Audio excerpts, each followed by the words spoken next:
Eddwaliro omukyala mwe yafiiridde Honorable Nakimuli Helen ow'Ekalangala. Kitalo nnyo kitalo eky'omubaka waffe Helen Nakimuli. Okufa tekuuliko munnange ate essaawa oli ayinza okugamba nti nno munnange nno waategedde gundi afudde n'ogamba eki kaakati nno omukyala munnange ate Helen Nakimuli MP okuva mu kibiina ekya NUP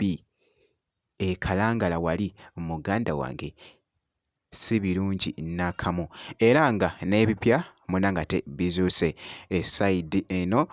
King Saha avuddeyoko mu kunyolwa Bobi Wine naye avuddeyo munnange ate mu kunyolwa byonna ngenda kubeera nga mbikuzannyiramuko maaso awo ngenda kubeera nga mbikutegeezako munnange ate maaso awo naye nga si mawulire munnange ate malungi nakamu wabula kigambibwa mbu last year omwaka munnange ate oguwedde we baakubira ennyo munnange ate abaana wali ku kizinga muganda wange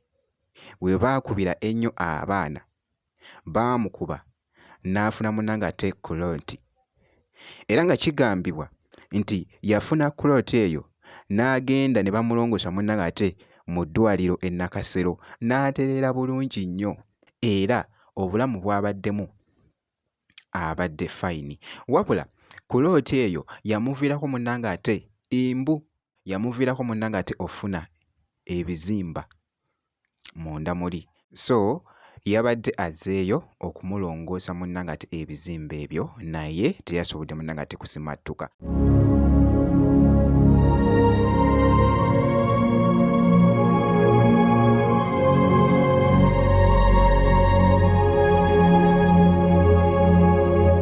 Eddwaliro omukyala mwe yafiiridde Honorable Nakimuli Helen ow'Ekalangala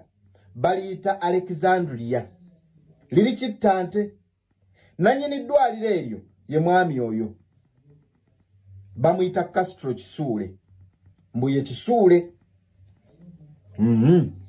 bwe yali aggulawo eddwaliro eryo mumanyi ani yaliggulawo ye Archbishop Kazimba Mugalu yajja ne bannaddiini bannaawo ne baliggulawo Archbishop Kazimba Mugalu bibaliggulawo mbulikola ku bakyala bokka era omukyalo oyo bambi we yafiiridde mbu baamukozeeko kye bayita mayina sajale. Mayina sajale kyeki ke kasajale akayina risiki entono kasajale akatalina impact ku bulamu bwo era mbu yafudde nga bamaze omukolako kasajale ako. Njagala nkulaga vidiyo eyo yagipostinga olunaku lumu emabega omukyalo oyo ng'omulaba ali ku mazzi ali herethe bulungi nnyo talina buzibu omulaba talina buzibu bwonna ne mu nnaku 3 emabega yali mu paaliyamenti ng'ateesa yali abatadde ku nninga kubikwatagana ku kisawe ky'Ehoima kye baateekako obuwumbi n'obuwumbi bwa ssente ng'ababuuza ebibuuzo owuliriza. Have you handled that in your report? And then also, Madam Speaker, I want to ask the Minister, the contractor you got, why didn't you get professionals to work on this pitch and to approve? And the plan you have, why didn't you share with CAF? Because they are the ones who are supposed to inspect. Where did you get the plan you used for Hoima City Stadium? And allow me give him information. Kakati Anita Amongo ne gurupu yo ne Museveni mwe mwaso omukyalo oyo Honorable Helen era mumanyi muli bajega mwe mulowooza musobola okutiisa ababaka abalala abasigaddeyo abalina amaloboozi nga Honorable Namugga n'abalala mulowooza munaatiisa wabula ensi bataddeko abiri. Omuyimbi King Saha avuddeyo bambi ate mu kunyolwa okubadde okw'amaanyi wali munnange emitala w'amayanja e Germany gy'abadde n'obubaka obwo. Basebo ne banywabo kitalo nnyo kitalo eky'omubaka waffe Helen Nakimuli ow'Ekalangala bizze bubi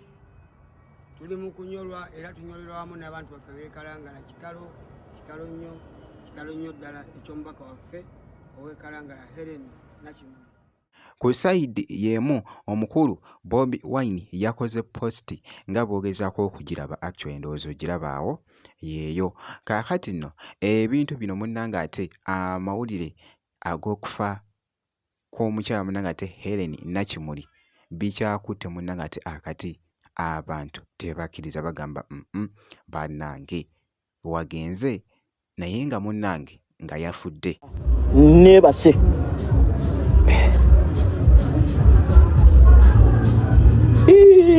Nakimuli wange maamazi Nakimuli bannaye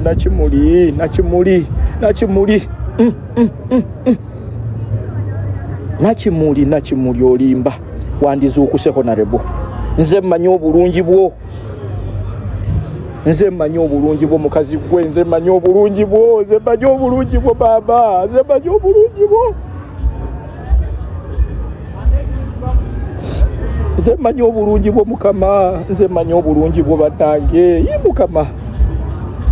abalungi bonna gwobatwala Semawulire munnange ate malungi n'akamu so omwoyo mukama munnange ate agusaasire ebyagusobako naye nga munnange ffe wano ku Jaminati Yogi munnange ate tusindika munnange ate okunyolwa okw'amaanyi ennyo so weekityo munnange ate bwe kitambudde ky'olina okukola kusigala nga weekuumidde ku Jaminati Yogi naye ng'okoze ekintu kimu kyokka ku subscribinga ebisigadde byonna bitulekere kasita obeera ng'osubscribinze.